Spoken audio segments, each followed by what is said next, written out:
আসসালামু আলাইকুম প্রিয় দিনী ভাই বোন। আমরা অনেকেই অনেক রকম কষ্টে ভুগি। আমরা অনেকেই অনেক কষ্ট ভোগ করে থাকি, কষ্টের মধ্যে থাকি। আমরা বুঝতে পারি না সেই মুহূর্তে আমরা কি করব।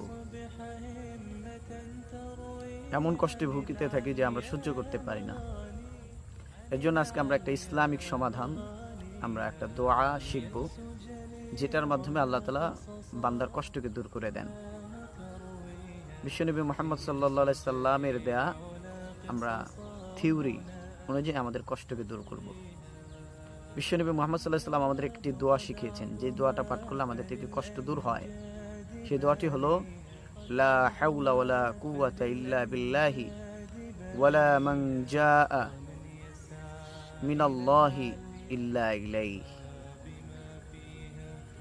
আবু হুরায়রা রাদিয়াল্লাহু তাআলা আনহু বলেন, রাসূলুল্লাহ সাল্লাল্লাহু আলাইহি সাল্লাম আমাকে এই দোয়াটা বেশি বেশি পাঠ করতে বলেছেন। তিনি বলেছেন এটা হলো জান্নাতের রত্ন ভাণ্ডার।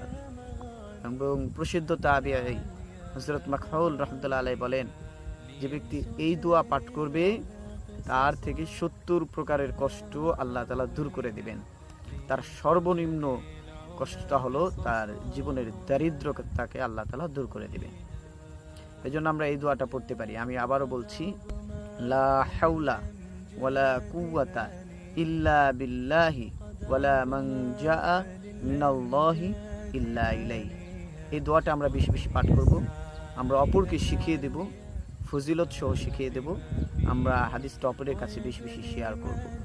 আল্লাহ তাআলা আমাদের জীবনের সমস্ত কষ্টকে দূর করে দিক, মনের মাঝে আমাদের অনাবিল শান্তি দান করুন। আমিন।